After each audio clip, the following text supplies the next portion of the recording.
नमस्कार। रामायण ये सिर्फ एक प्राचीन कहानी नहीं है, बल्कि ये धर्म यानी कर्तव्य की एक बहुत ही गहरी सीख है। तो आज हम इसी महाकाव्य में उतरेंगे और देखेंगे कि कैसे यह हमें सिखाती है कि मुश्किल से मुश्किल हालात में भी सही रास्ते पर कैसे चला जाए। तो हमारी ये जो यात्रा है, ये 5 अहम पड़ावों से गुजरेगी। शुरुआत होगी कर्तव्य की पुकार से, फिर देखेंगे कि कैसे धर्म पर संकट आता है। इसके बाद हनुमान की खोज, फिर धर्म के लिए युद्ध और आखिर में सत्य की विजय कैसे होती है। तो कहानी शुरू होती है अयोध्या के भव्य साम्राज्य से। यहाँ राज करते हैं राजा दशरथ और उनके 4 गुणी पुत्र हैं राम, भरत, लक्ष्मण और शत्रुघ्न।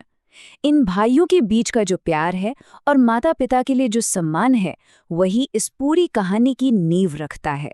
और देखिए, यहीं पर इस कहानी का पूरा सार छुपा है। राम का बस एक वाक्य, पिता का वचन मेरे लिए सबसे बड़ा धर्म है, यही एक वाक्य पूरे महाकाव्य की दिशा तय कर देता है। आप सोचिए, सब कुछ बिल्कुल सही चल रहा था। राजा दशरथ राम को अपना उत्तराधिकारी बनाने ही वाले थे कि तभी कहानी में एक बहुत बड़ा मोड़ आ जाता है।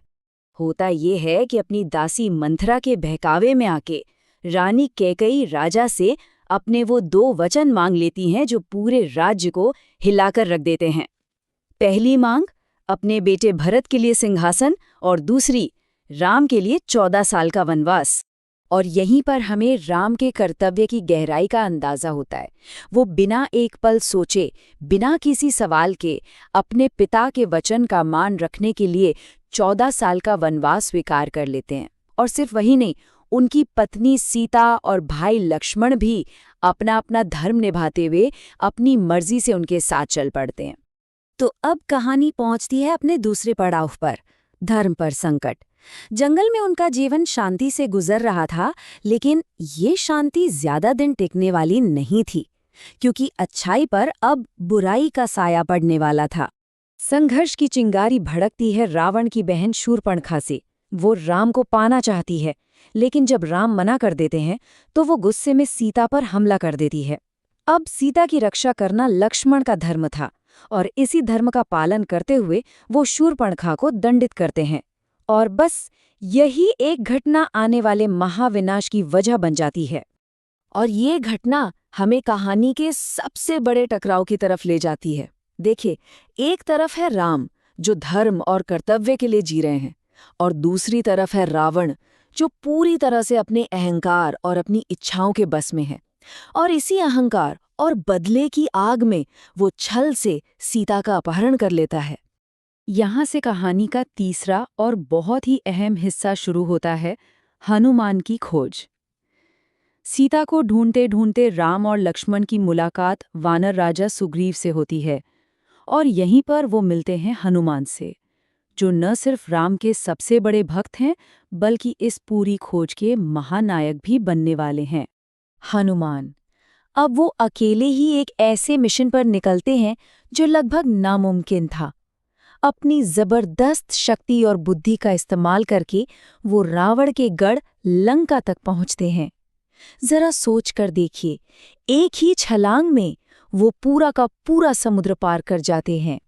लेकिन हनुमान का मिशन सिर्फ सीता को ढूंढना ही नहीं था। उन्होंने राम की अंगूठी सीता को देकर उन्हें हिम्मत दी, फिर दुश्मन की सेना की पूरी जानकारी जुटाई, लंका में आग लगाकर रावण की सेना का हौसला तोड़ा और सबूत के तौर पर सीता की चूड़ामणि लेकर वापस भी लौटे। मतलब ये एक पूरी तरह से कामयाब मिशन था। हनुमान की वापसी ये सिर्फ एक खुशखबरी नहीं थी, बल्कि एक महायुद्ध की शुरुआत का ऐलान थी। एक ऐसा युद्ध जो सिर्फ एक इंसान को बचाने के लिए नहीं, बल्कि खुद धर्म की रक्षा के लिए लड़ा जाना था। और इसकी शुरुआत होती है विश्वास और इंजीनियरिंग के एक ऐसे चमत्कार से, जिसके बारे में सुनकर आज भी यकीन नहीं होता। समुद्र के ऊपर एक पुल बनाया जाता है, राम सेतु, और कहा जाता है कि इस पर राम का नाम लिखने से पत्थर भी तैरने लगे थे, और इसी पुल से होकर पूरी सेना लंका की ओर बढ़ती है। यहाँ एक बार फिर हमें धर्म का एक और पहलू देखने को मिलता है। राम युद्ध से ठीक पहले भी रावण को शांति का एक आखिरी मौका देते हैं, लेकिन रावण का अहंकार उसकी समझ पर इतना हावी हो चुका था कि वो कुछ भी सुनने को तैयार नहीं था। तो अब ये लड़ाई सिर्फ राम और रावण की नहीं थी, ये कर्तव्य और अहंकार की सीधी टक्कर थी। युद्ध बहुत भयानक होता है और इस दौरान हमें भक्ति और बहादुरी के ऐसे ऐसे कारनामे देखने को मिलते हैं जो हैरान कर देते हैं। जैसे कि जब लक्ष्मण बहुत बुरी तरह घायल हो जाते हैं तो हनुमान संजीवनी बूटी लेने जाते हैं, लेकिन जब वो बूटी पहचान नहीं पाते तो वो पूरा का पूरा पहाड़ ही उठा कर ले आते हैं।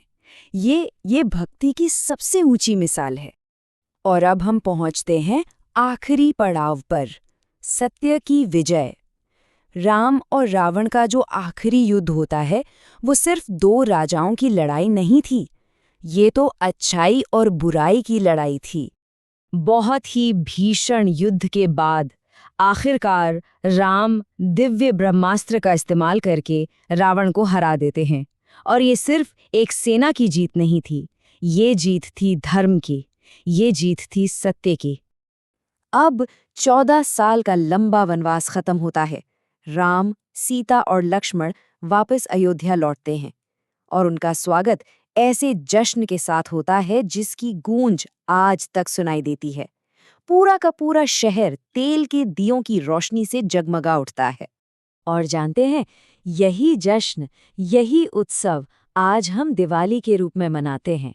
रोशनी का ये त्योहार हमें हर साल याद दिलाता है कि चाहे कुछ भी हो जाए, आखिर में जीत हमेशा सत्य की होती है असत्य पर, धर्म की होती है अधर्म पर, और प्रकाश की होती है अंधकार पर।